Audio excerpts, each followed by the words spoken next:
Arthur Benviniste. Finally. Okay, Hello. so hi, Arthur from Los Angeles.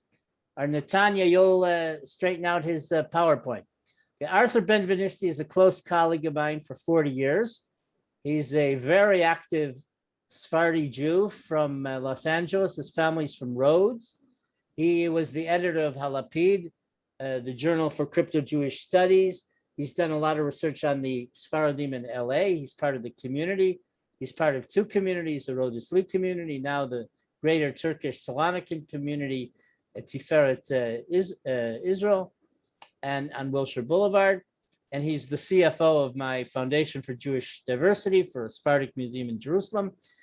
Arthur is someone you can depend on, and he's a real great guy. And he also writes limericks, but I'm waiting for him to write limericks in Judeo-Spanish. Without any further ado, Arthur Benviniste. Thank you very much. While I was watching all the recent presentations that you just had, they covered several things that I was going to cover, especially about the Ladino language that we used. So I was making a lot of scratches on my notes here, making some changes. At the end of my talk, I had a whole lot of uses of our Ladino, but that's already been covered. So I think I will add a little bit about the history of the Jews of Rhodes to make up that time. Also, one more thing. Just 2 nights ago, I was watching the news and there was an item about a refugees escaping from North Africa. Their boat got in trouble and a Portuguese ship rescued them. And they, on the news story, they interviewed a Portuguese government official who was responsible for rescuing them. And his name was Mizrahi. They spelled it Mizrajhy. Mizrahi is a very, very common Sephardic name. Is there a Sephardic guy in the Portuguese government? I don't know. Anyway, also one of your recent speakers, it was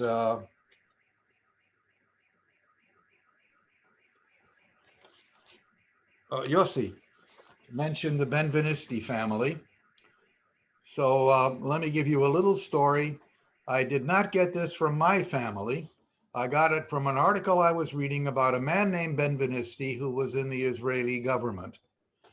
And it was about the origin of the name Benviniste. The king of Castile, and it might have been Alfonso the Wise, had an advisor who was a specialist in medicinal plants, and he was taking the king on a tour of his garden where he raised these plants. This plant is called so-and-so, and we use it to treat this and that or whatever. He came to a plant called malva. Now, malva in Spanish, mal is bad, va is to go, so it is to go badly, the opposite of welcome. When he got to that plant, he said to the king, "This plant is called bien va, and we use it to treat skin diseases." Somebody in the party overheard him and says, "Wait a minute, you gave the king the wrong name for this plant. It's not bien va, it's malva."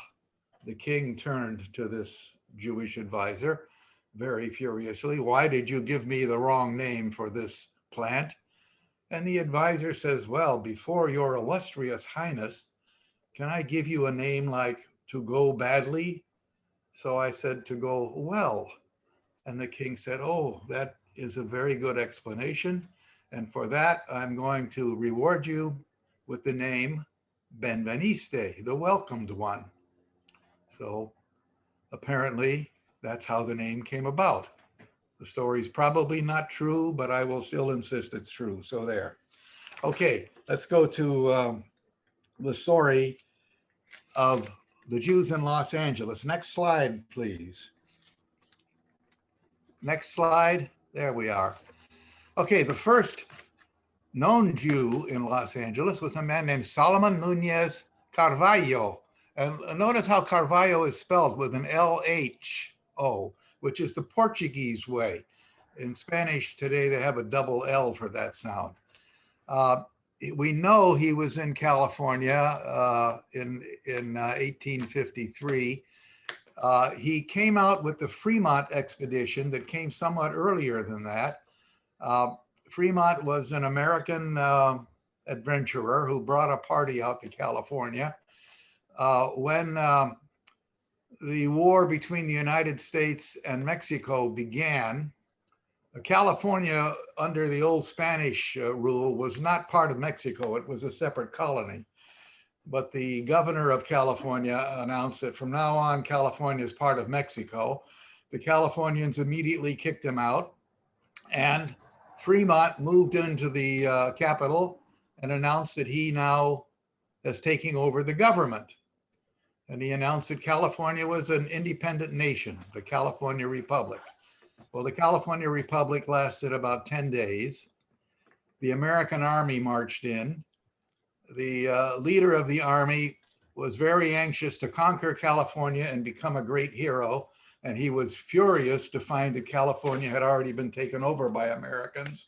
So he arrested Fremont and sent him back. Now, what happened to Carvalho?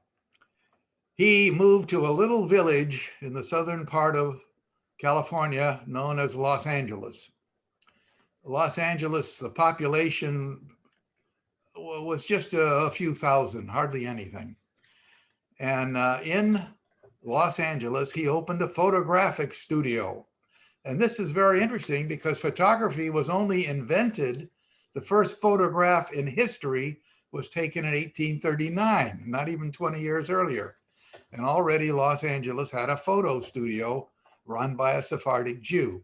Now, he was not the first Jew in Los Angeles. There were a couple of Ashkenazis here before him. And little by little, when the gold rush started, the number of Americans who moved to California in the gold rush was many, many times greater than the number of non-Indians who already lived here. So a majority of the population were brand new, and some of them were Jews. So Samuel Labat, along with Carvalho and a few others, got together and formed the Hebrew Benevolent Society of Los Angeles. Its purpose was to raise money to buy land for graves for Jews. That organization still exists. Today it's known as the Jewish Family Services, and it's still going. But let's start moving forward to the early 20th century. The Jewish population of Los Angeles was very, very small until about 1900, when there was a big movement of Jews from Europe to America. And a lot of Jews came from this area around the Aegean Sea. Now, I have circled 4 areas. There are many more than that, but these are some of the main ones. The one on the left is Salonika. Up on the right is Istanbul. Go down by the middle is Izmir in Turkey. Down at the bottom is the island of Rhodes, where my family came from. Now, just like all the rest of the world, every language on earth has regional dialects. So each one of these groups had their own dialect. The one in Izmir and Rhodes were almost the same. The only difference was that if a word ended in an O, we Rhodeslis pronounced it U, like Iju. In Izmir, it's Ijo. The Salonikans, we just had a talk about Montenegro, about Macedonia. That area, Salonika and Monastir, they had the funny habit of putting an F in front of lots of words. They said fazer and fizo and fija. There is we're always arguing as to whose language is the correct one. I know that the Rhodes language is correct and all the others are wrong, but the other people disagree with me. So there's a story that the Rhodeslis, the people from Rhodes, tell about a visitor from Salonika who comes down to Rhodes speaking in the Macedonian dialect with that F, fizo. So the Rhodesli say, oh, we don't talk that way here. We don't put an F in front of every word. So he says, okay, I'll speak your way. So for the rest of the evening, he speaks like a Rhodesli without that F in front of all the words. At the end of the evening, he bids goodbye and walks out. 5 minutes later, he's knocking on the door. What's the matter? Oh, me olvidó mi es. I forgot my es. You forgot what? My es. I forgot my es. What's an es? Yeah, it's the chapayico chico que me vista, that little red cap that I wore. Oh, you mean your fez? But you told me not to put an F in front of every word. Anyway, uh, before I get to the movement of Rhodes to Los Angeles, let me give you a little history of the island of Rhodes. Rhodes goes way, way back. Rhodes sent 9 ships to the Trojan Wars. It's mentioned in the Iliad. Rhodes went through various ownerships, but eventually it was owned by a crusading order of knights. They were known basically as the Knights Hospitallers because they provided hospitals for the other crusaders who were fighting in the crusade. When the Muslims managed to kick the Christians out of Palestine, these guys were given the island of Rhodes by some nobleman who owned it, and they became known as the Knights of Rhodes, and they ruled Rhodes for about 150 years or so. And then in 1522, the Turks invaded and took over and kicked out the Knights of Rhodes. The Knights of Rhodes then were given another island, Malta. They became known as the Knights of Malta. By the way, if you see the movie, The Maltese Falcon with Humphrey Bogart, there's an error at the very beginning of the movie. There's a little plaque explaining about Malta, and they say it was established by the Knights Templars. It wasn't. It was established by the Knights Hospitallers. So keep that in mind next time you see the movie. All right, the Turks took over in 1522. 1528, just 6 years later, Sultan Suleiman the Magnificent wants to develop the commerce on the island of Rhodes. Well, you all know that the best way to develop commerce is to bring in Jews. So he took 40 Jewish families from Salonika and moved them to Rhodes. Now, there probably were Romaniot Jews living in Rhodes before in small numbers, but this was a fairly large number. Well, large for Rhodes. It was probably just maybe 1,000 or so.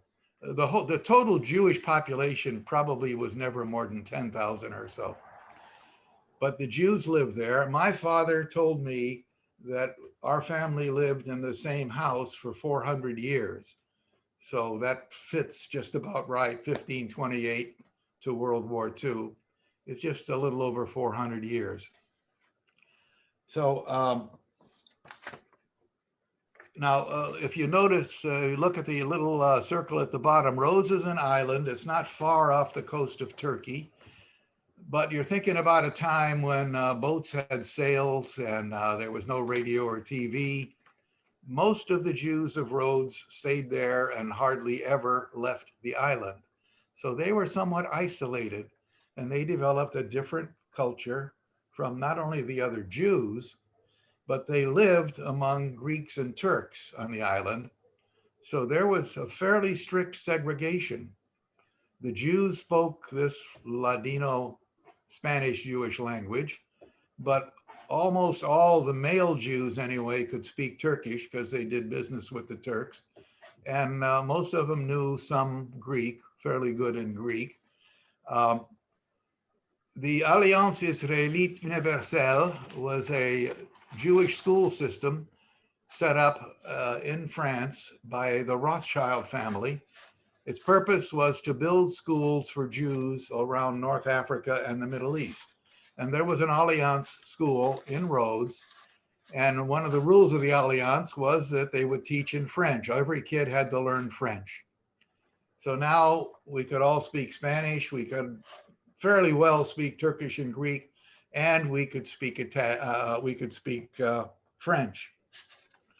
Apparently, a number of Italian Jews moved there because among our people, there are a number of Italian names. My mother's name was, her family name was Russo. I have gone through all kinds of archives in Spain, never found a Russo. But I talked to some Italian Jewish professors. Both of them said, oh, that's a very common name among Italian Jews. So within the language that we spoke, there were lots of Italian words also. So, um, let's go up to the 20th century.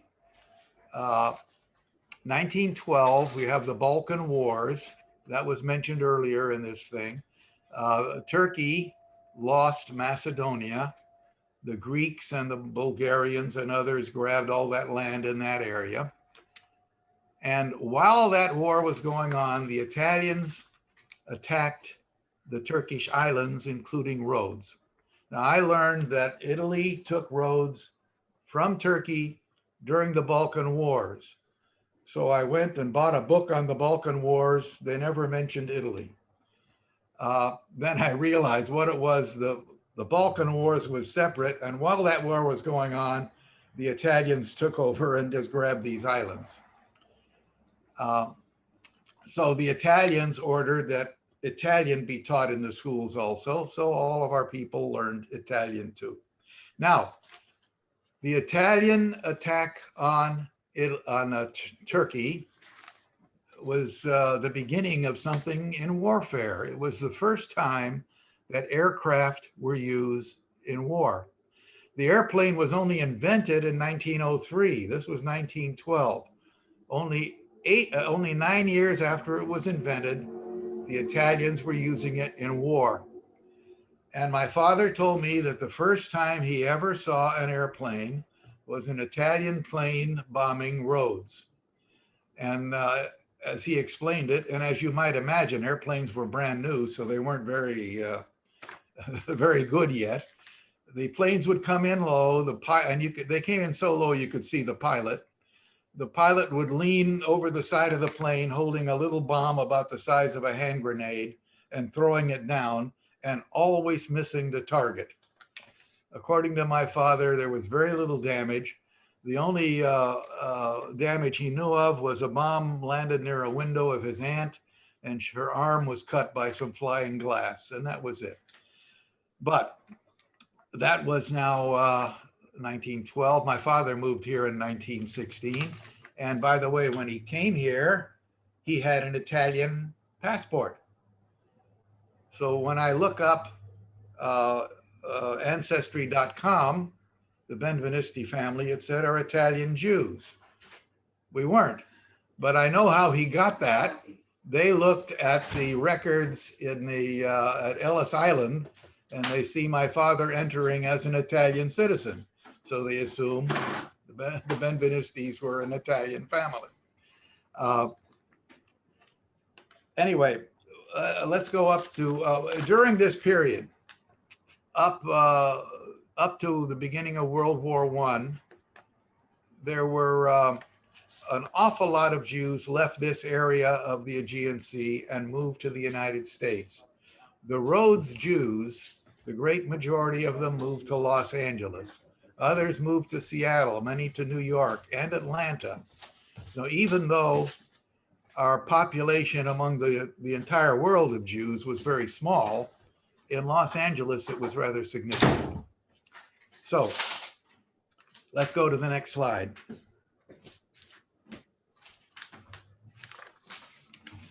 Okay, December 1912, the Jews of Los Angeles, and that is the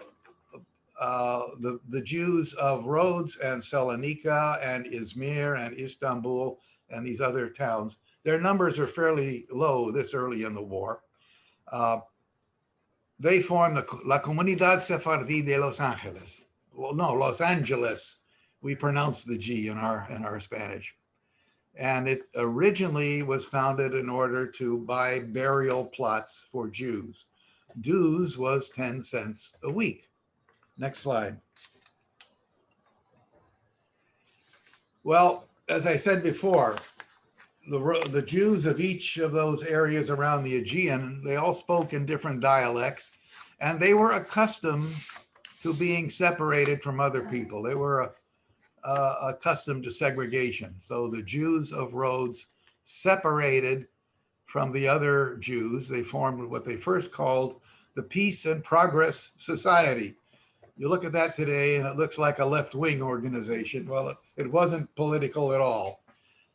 They met at a rented place on Crocker Street, except that we couldn't speak English very well. We called it Crockett Street.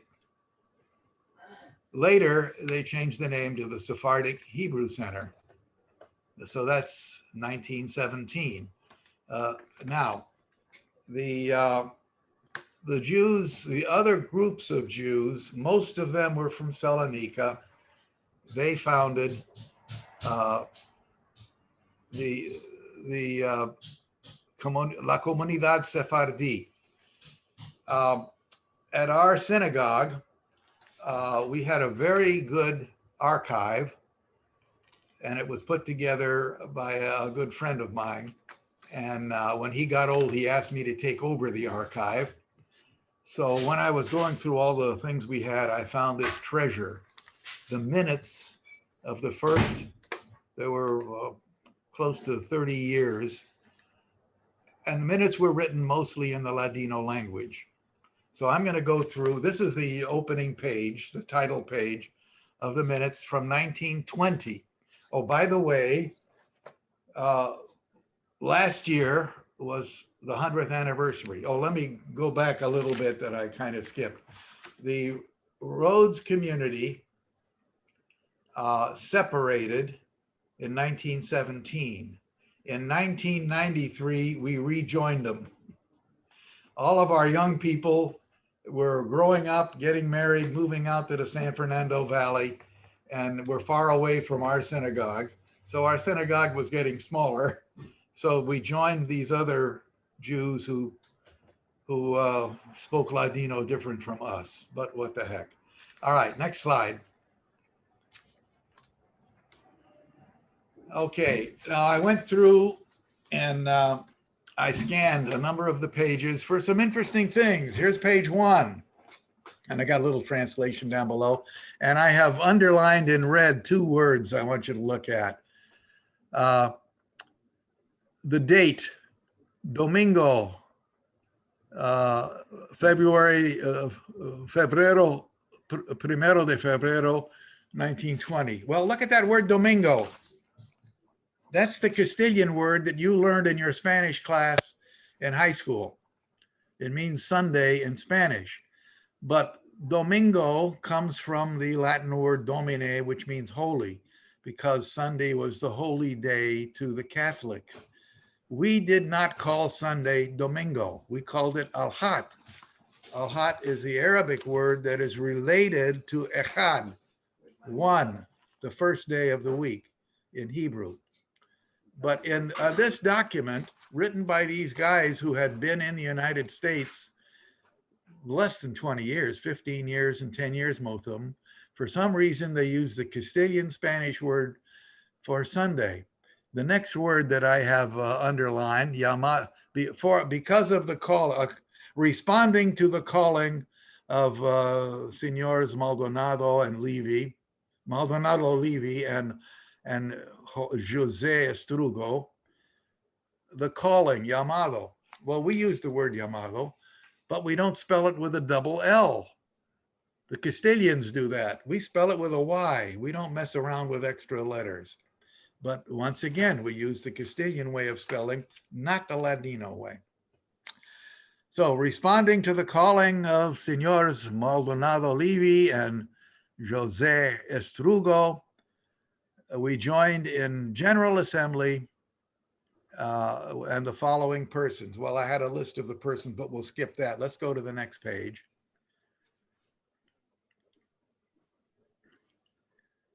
The official language from now on will be Spanish, but look at the writing up there and look at the far end, the right side of the bottom line. There's something written very small, right right after the sentence. There's 3 words there. The first 2 words are "and English." There's something else written that I cannot figure out. I don't know what that word is, but apparently this was written in later on as a second thought. So the Resultat. official language, La what? inglesa resultat. Resultato. What does that mean? Resultat. The result? The result? I don't know. Well, anyway, obviously they wrote this. We'll speak in Espanol, and then they had a second thought. Let's put in English also because we live in America. Okay, next page.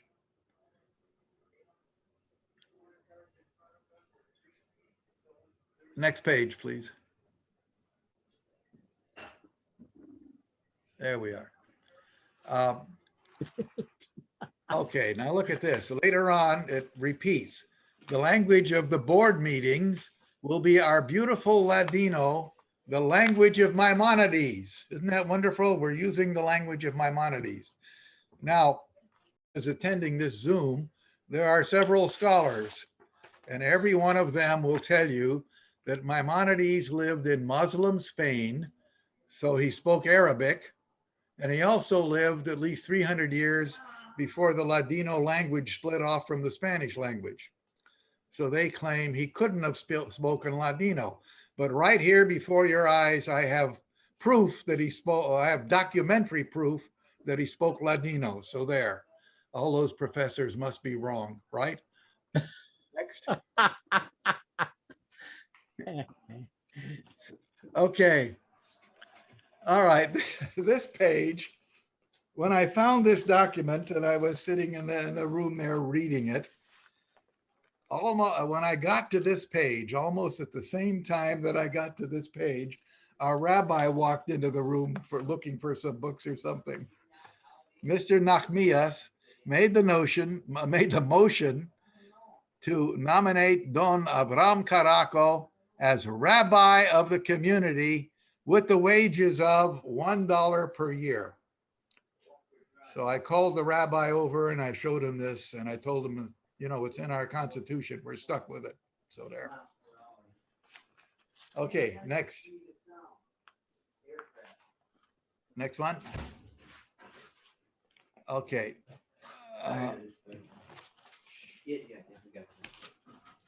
Okay. It was declared that the active members of the Sephardic community pay monthly dues of $1 for each person. The dues now are like $1,000 a year or so. Next.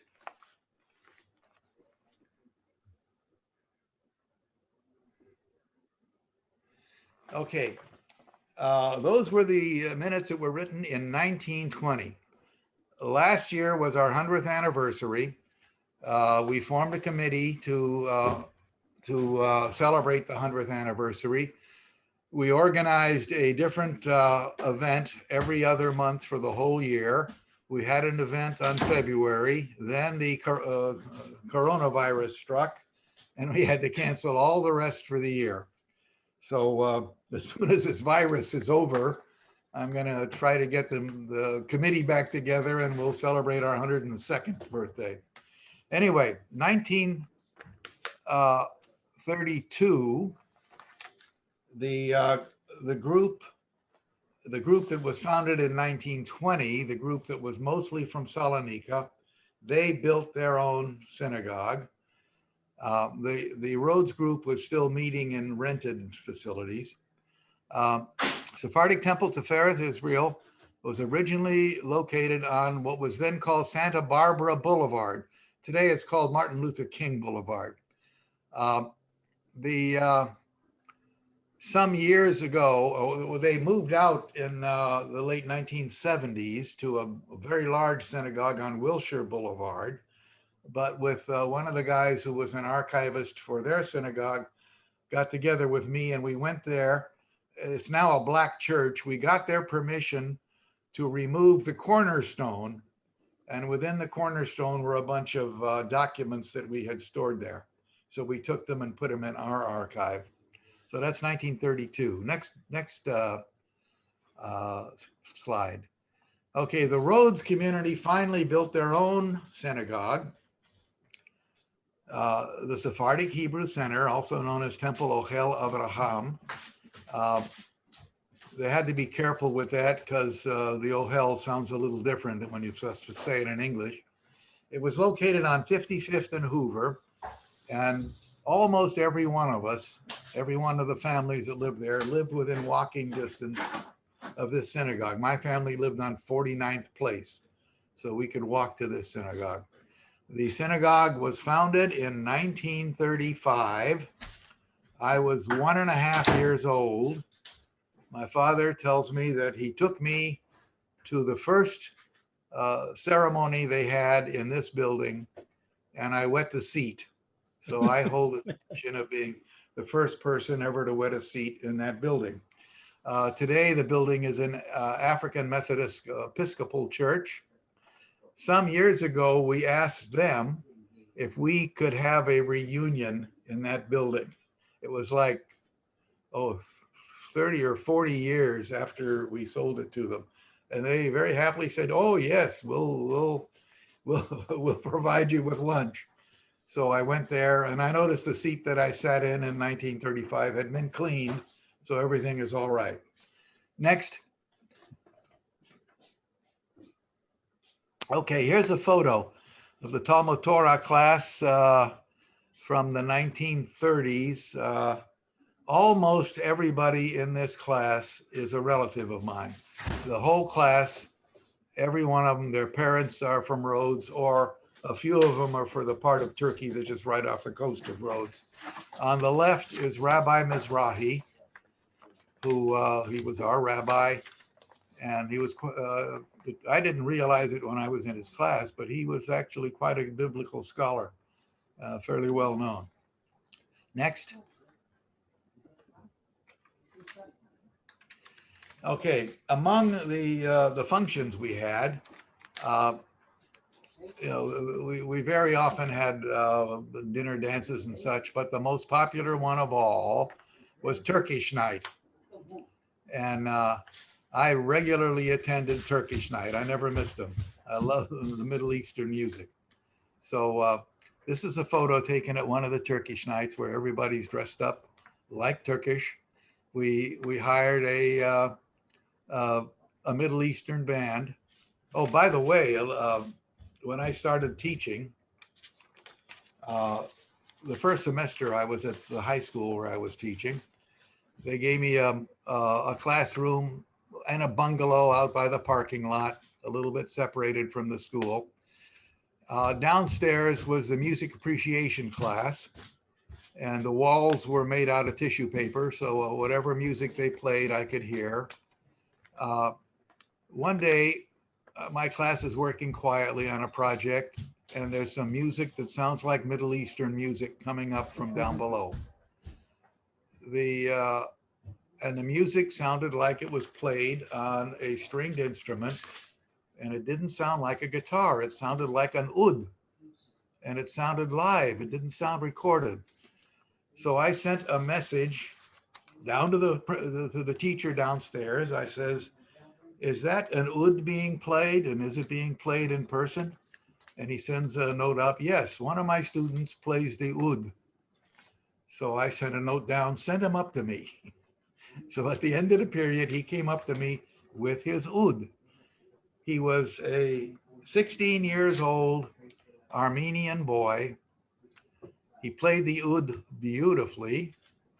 I stayed in touch with him the rest of his life. He finally died at the age of 62 as a grandfather. He died early from cancer. He became a rather prominent oud player.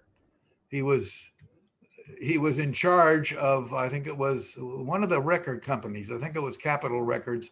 They had a small division for Middle Eastern music.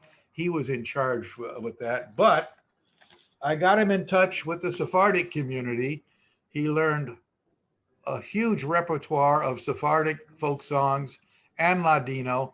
When we had Turkish night, he and his band were almost always there. So, and we got along. Our synagogue was not too far from an Armenian church. And every year on Thanksgiving, we get together with the Armenian church and then a Protestant church not further away. And we would take turns hosting it. And we would have a Thanksgiving dinner together with the three groups. Next. Okay, here are the Salonican Jews. I showed you the building they built, but they finally built a large building on Wilshire Boulevard. And here they are displaying a picture of the building where they're in. And this is the building where we eventually joined with them. Next. Now, we moved to America. So we're living as Americans. We're not going to have these Middle Eastern names anymore. So my uncle Sadok, he changed his name to Ralph. My father, Israel, changes his name to Harry. Another uncle, Moise, he becomes Morris. Itzhak or Haku becomes Edward. Rachamin, Ray. Now Aslan, my grandfather was named Aslan, which means lion in Turkish. My paternal grandfather and grandmother had 7 children. 6 of them had children. Every one of them had at least 3 children. Some had 7 children. Every one of them, their oldest son was named Leon up until me. I was the last one to be an oldest son. And my parents originally named me Leon after my grandfather Aslan. When I was 2 days old, my mother said, "There's too many Aslans, too many Leons. We got to change his name." So when I was 2 days old, they changed my name to Arthur, which starts with an A, just like Aslan. Now, some of our people changed their last name too. My name, Benviniste, I got one cousin named Benton, another named Bain. Both of them changed their names because they thought the Benviniste name just wouldn't carry them in America. They didn't realize that one day there would be a famous Washington, D.C. lawyer named Benviniste. Al-Malach, the word Al-Malach in Hebrew means the king. So one of the Al-Malachs took the name Kingston. A family of Cohens, there were 4 brothers. They took the name Collins. Next. Okay, let's, the next few things have already been covered. Let's go to the next. And the next.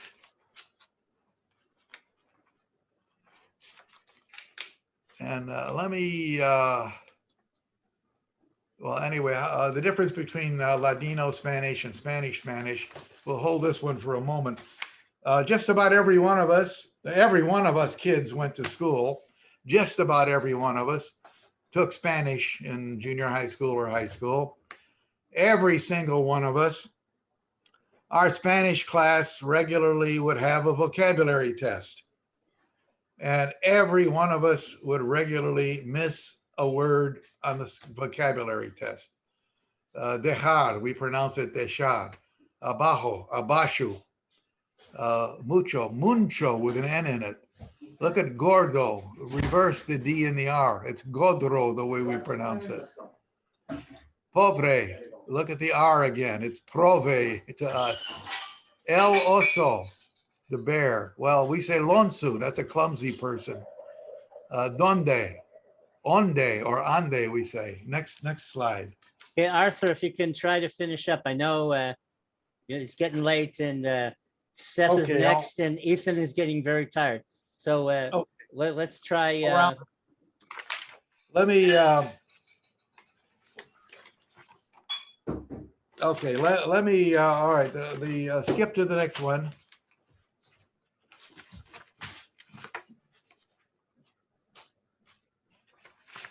And the next one. Well, just close this and I'll finish out without the thing. I want to give you some examples of errors that we make while we were studying. Close the PowerPoint and just show the face. We all learned Spanish at home, and then we went out and spoke Spanish and took Spanish in school. But this led to some problems. I was in Spain. I attended I met somebody there. We went to a little club to have a little drink of wine, and there was a girl singer who knew this guy I was with, and there were a few others at our table. She was a very good singer. He invited her to sit at our table. She sat next to me. I leaned over and said, I enjoyed hearing you.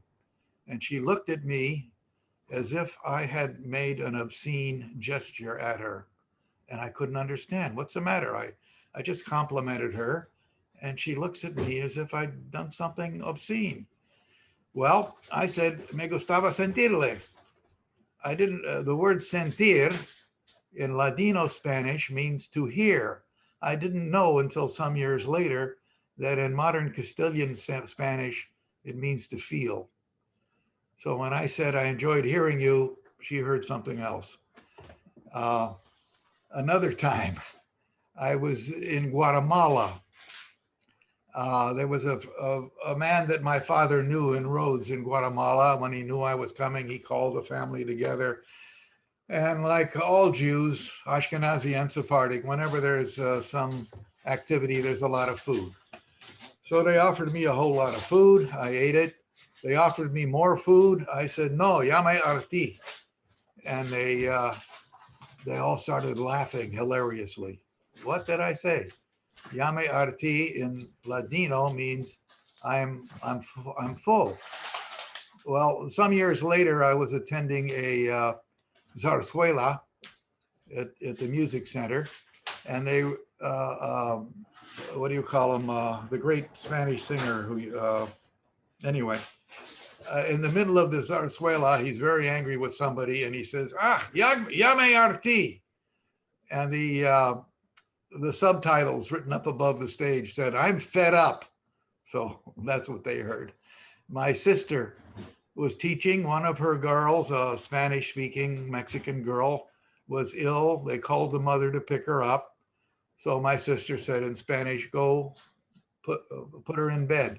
Well, in Ladino, to go to bed, we say, echa en la cama, throw yourself in bed. Or vate a echar, it just means go to bed. In modern Spanish, echar is short for echa en la basura, throw in the garbage. So the girl's mother went down to the principal and said, the teacher just told me to throw my daughter in the garbage. Okay. One of my cousins was shopping in Mexico. She wanted to buy a skirt. She went and saw a skirt she liked. She picked it out and she asked the guy, does this skirt have a belt? Esta fustan tiene kushak. He didn't know what she was talking about. A fustan, in Greek, the word for skirt is a fustanella. We picked up that word for skirt. And a kushak is the Turkish word for belt. So she said,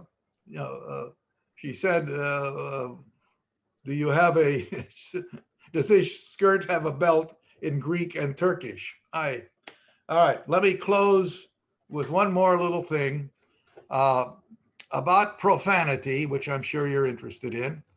I never learned any Spanish profane words. Our profanity was overwhelmingly Greek and Turkish.